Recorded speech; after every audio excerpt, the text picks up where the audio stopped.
we probably would have been what Amazon is today, because we were beating Amazon at what they were doing. We had the first ever shopping cart in the history. No one else had ever developed a shopping cart. We just grew too fast. Today, we reveal Nikola, an American car company that develops zero-emission trucks that use electric and most notably hydrogen electric powertrains, is, and I quote from Hindenburg Research, an intricate fraud built on dozens of lies over the course of its founder and executive chairman Trevor Milton's career. So to really unveil the house of cards that is Nikola, allegedly, we have to start with founder Trevor Milton, and once you know his history of making wobbly companies, maybe we should have seen it sooner. Trevor Milton, born in 1981, was one of 5 siblings, grew up in Utah, and a member of the Mormon Church. He attended 1 semester at Utah Valley State College before deciding to do his own thing, starting an alarm sales company called St. George Security and Alarm, selling securities and alarms. And to Trevor Milton's credit, he always had an entrepreneurial spirit. This company seemed to do okay because he was able to sell it for $300,000. But when they interviewed the buyer, they said Trevor overpromised their clients on what his company offered, and take note on that, this will be a reoccurring theme, which resulted in the buyer losing the pending contracts they had and ultimately taking a complete loss on what Trevor sold them. Trevor's 50-50 business partner also said that he thought the exit was much smaller since he only received $100,000 for his 50% share in the company. So right off the bat, either Trevor is inflating how much he exited for, or he lied to his business partner. After this, Trevor also launched a website called upillar.com, which is what the opening of this video was talking about. This company offered free classified ads and made money by charging car dealers to sell used cars on it. Trevor claimed that they had over 80 million active users. A former employee said that was absurd, that they were always able to keep up with approving the ad postings with only a few people because the traffic wasn't that high. They had maybe around 200,000 visitors a month, and that was after some ad spend. And surprise, did not invent the shopping cart in 2009. They were around since 1994. So that's his start. One company, kind of a shady exit. The second company, not successful, and he admits it, but he's saying it's not successful because it grew too fast and he didn't know how to manage all of its success. That part is a little iffy, but let's move on to his next business venture where the seeds of Nikola begin. He joins forces with an engineer called Mike Shrout, who developed a compressed natural gas conversion technology for diesel engines. Mike would be the technology guy, Trevor would bring his business experience. They named their new venture D-Hybrid, and it got off to a good start.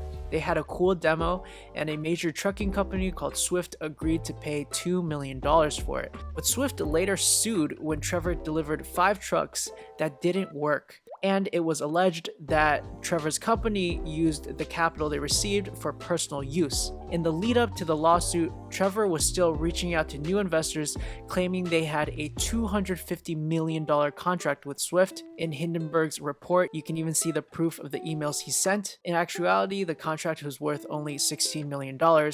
He was off by a factor of 10. That's like saying, yeah, I make $100,000 a year. And then shortly after, oh, no, sorry, did I say 100,000? I mean 10,000 a year. I live in poverty. With D-Hybrid caught up in litigation limbo, he started another company, a new one, with his father. Getting family into the business is another theme. He called it D-Hybrid again. But this was a completely new company, an entity formed in 2012. The old company formed in 2011. But Trevor told potential partners that he had been in operation for years, insinuating that this was a continuation of his original D-Hybrid company, when that is false. This is a different company. This time around, for his new D-Hybrid venture, Trevor actually had a successful exit, and it was acquired by Worthington Industries for $16 million, and everything was great. For Trevor, that is.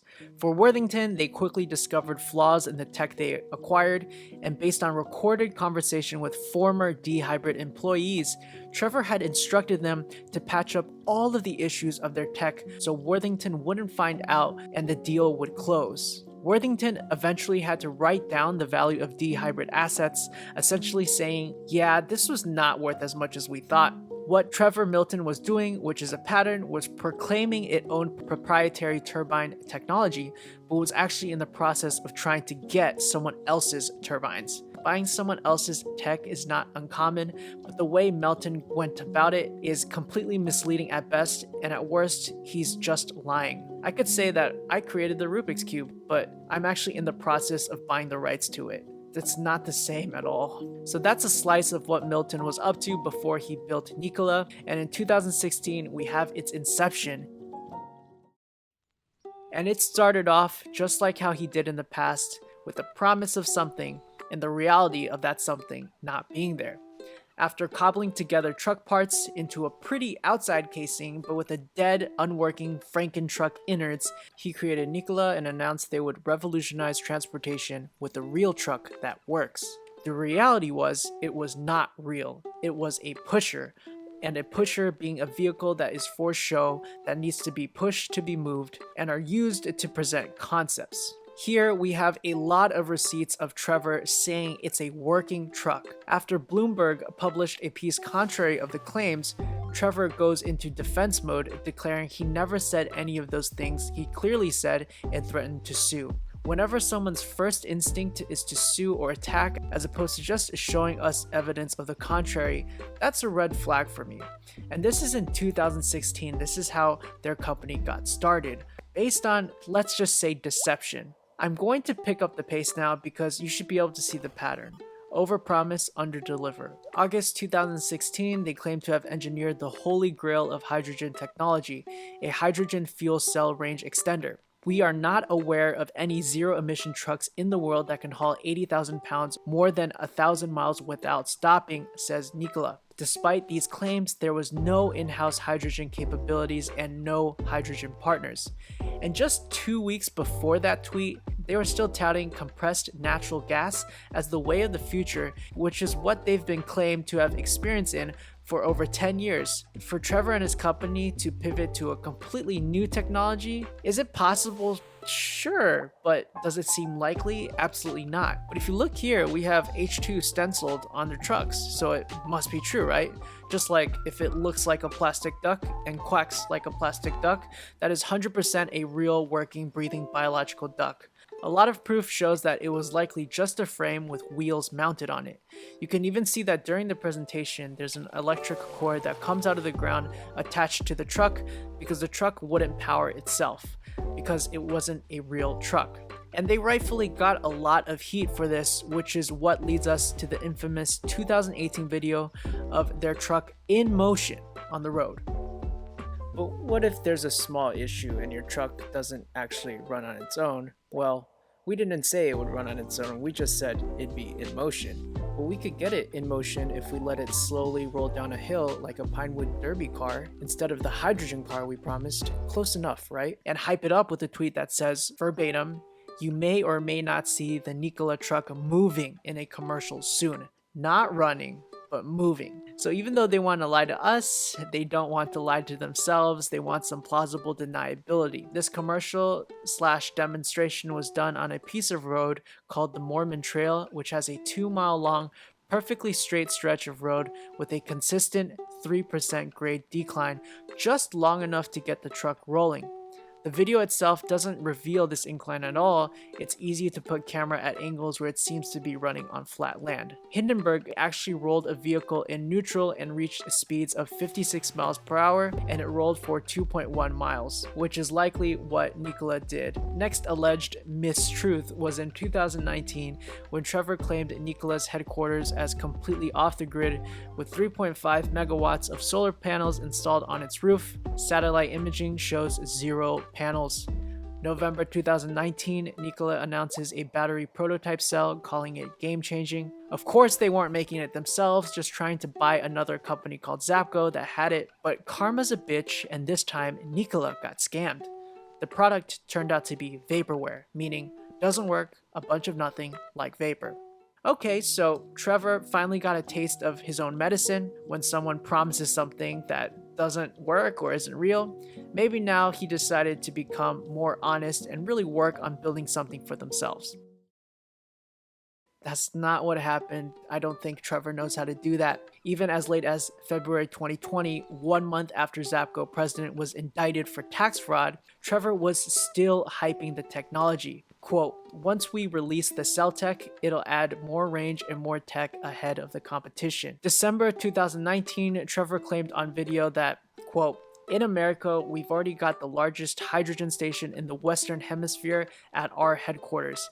It can produce over 1,000 kilograms a day on site. When pressed about this statement in July 2020, he acknowledged Nikola produces no hydrogen at all. The interviewer asked him specifically on record, you're currently producing no hydrogen, but you're planning on it. And Trevor responds, yes, they are building the largest hydrogen station in the Western world, yada yada. So technically no, they haven't even built the station yet. They definitely lied about producing hydrogen already, and this is a mess. But then you find out who's in charge of the hydrogen, and it's Trevor Milton's little brother who paved driveways before joining Nikola. Now, paving driveways is good, honest work, and I'm sure there's a lot of skills you develop that could be used to create something great, but when you're working with billions of dollars trying to create tech that doesn't exist yet, from an investor's perspective, it matters. You want someone with either a stellar technical background or experience running large businesses, anything to show that they have the tools to be successful on this scale and in this space. Sometime in 2020, Trevor Milton also proclaims, we make all of our inverters in-house. Reality, they buy inverters from third-party suppliers. We can see a video of the inverter, but the label of the manufacturer is covered with masking tape. July 2020. Trevor announces that another one of their trucks, the Nikola Tray, had 5 coming off assembly right now. A spokesperson from Bosch, the company they partnered up to produce it, said in September, we don't have any yet. July 2020, Trevor posts video of Nikola 2 going 0 to 60 in under 5 seconds. Reality, vehicle was already in motion when the video started, and it took over 10 seconds. At some point in this mess, Nikola's former CFO left and sued the company. Trevor also claimed at some point that they own natural gas wells. Now all mentions of owned wells are gone, with no mention of it in its SEC filings. Trevor says, I don't back down. Hindenburg has 53 questions posed that they want him to answer, and it really wouldn't be that hard for him to answer. All of the big scandals that could have brought it down has already happened, and it's public record. But if we take a look at the behavior of Trevor, these really should be more red flags. His Twitter really focuses on being angry at short sellers and threatening journalists. If you are running a billion-dollar company, why do you have so much time to scuffle with the haters?